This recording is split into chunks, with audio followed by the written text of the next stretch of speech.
pour répondre à ce que disait Shannon Seban. Est-ce que c'était une erreur d'avoir fait le quoi qu'il en coûte ou encore le bouclier tarifaire sur l'énergie, puisque c'est une des raisons, ça c'est clair, du dérapage budgétaire?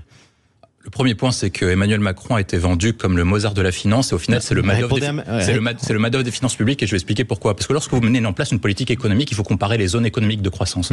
Quand vous comparez la croissance, par exemple, de la zone euro et des États-Unis, nous sommes actuellement à 1% de croissance, voire 0,6 pour la France, et les États-Unis sont à 2,1%.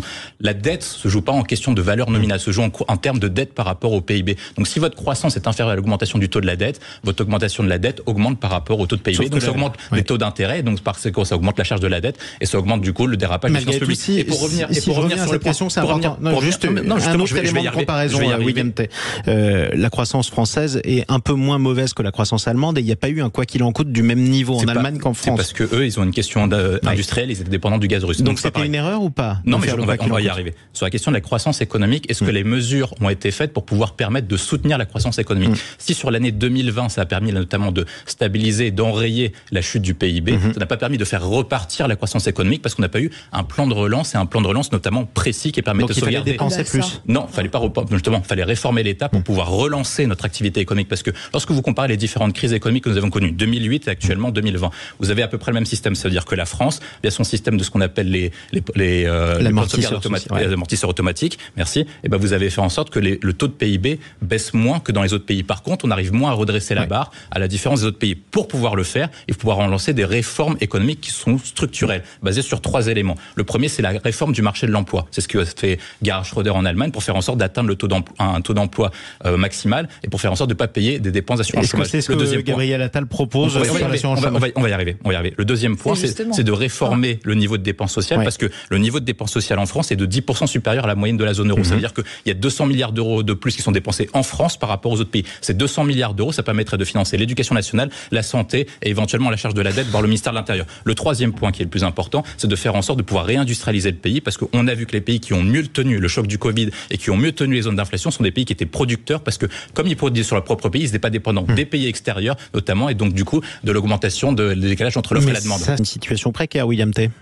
Oui, la question que vous posez, c'est est-ce que on doit avoir une motion de censure? Je pense qu'on doit avoir une motion de censure parce que il faut changer clairement de cap dans la mesure où le cap qui est indiqué actuellement par le gouvernement n'est pas le bon. Tous les indicateurs sont dans le rouge. Les indicateurs sur le déficit public sont dans le rouge. Les indicateurs sur la croissance économique sont dans le rouge. Les indicateurs sur le taux d'emploi sont dans le rouge dans la mesure où la France est le 3e taux de chômage de la zone euro. Les indicateurs également de dette publique sont dans le rouge. Il faut quand même rappeler qu'Emmanuel Macron, en 7 ans, a inscrit à la France 1 000 milliards d'euros de dette, alors qu'en 40 ans, les différents présidents ont mis 2 000 milliards d'euros de dette. Il faut quand même, à partir du moment où se poser des questions, et peut-être qu'il faut arrêter de gouverner par la peur et sur le rejet des autres, de la faute des autres. Dans la mesure où actuellement c'est Emmanuel Macron qui est président de la République. Et la question qu'on se pose à partir de maintenant, c'est s'il n'y a pas de motion de censure, si par cas on ne demande pas à Emmanuel Macron de changer de cap, est-ce qu'il est en capacité de pouvoir changer clairement de politique dans la mesure où il peut rétablir la crédibilité des finances publiques? Est-ce qu'il est capable de rétablir la crédibilité de la France sur les marchés financiers et rétablir la crédibilité de la France dans l'Union européenne dans la mesure où il est incapable de faire des réformes structurelles? Il n'en a pas fait une en 7 ans. Il est incapable de faire des réformes des dépenses de santé.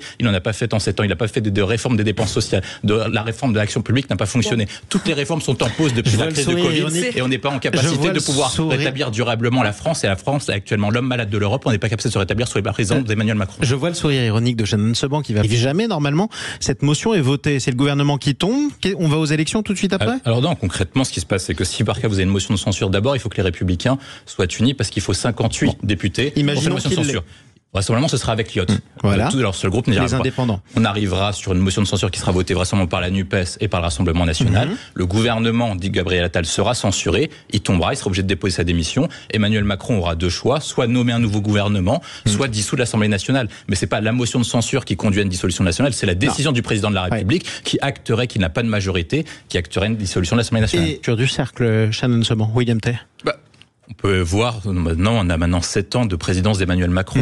Emmanuel Macron avait dit qu'il voulait réformer ce qu'on appelle le modèle actuel français. Ça veut dire qu'il y avait trop d'impôts et c'était actuellement ce qu'il avait dit, Cuba sans soleil. On n'a jamais eu un niveau de dépenses publiques qui a été aussi élevé en France. C'est-à-dire que même à l'époque de Mitterrand, même à l'époque de Hollande, on n'a pas eu un niveau de dépenses publiques qui a été aussi élevé. Emmanuel Macron avait promis de ne pas augmenter les impôts. Le taux de prélèvement obligatoire n'a jamais été aussi élevé en France. Et pourtant, la qualité des services publics n'a jamais été aussi faible. On dit que les enseignants sont moins bien payés, les personnels soignants est moins bien payés, les policiers policiers sont bien payés. Il manque du personnel soignant dans tout. Il manque des policiers, il manque des pompiers, il manque des effectifs, notamment des services publics dans ce qu'on appelle les territoires ruraux. Il manque des services publics dans les territoires de France périphérique. C'est pour ça qu'il y a eu la révolte des Gilets jaunes, c'est pour ça qu'il y a eu la révolte des agriculteurs. Donc il manque de tout et pourtant l'État n'a jamais autant dépensé, n'a jamais autant prélevé. Donc ça pose une véritable question. Est-ce qu'on pourra réformer cet État avec des réformes qui soient concrètes? Moi je pense notamment à une réforme qui est précise, qui a été proposée par l'époque par des conseillers de Macron qui s'appelle Pisani-Ferry, Action publique 2022. Si je peux juste me permettre de répondre, est-ce qu'Emmanuel Macron a permis de réformer notamment le nombre de contractuels, le nombre de fonctionnaires? Il faut quand même rappeler qu'en France, on souffre d'un excès de socialisme dans la mesure où entre 80 et 2018,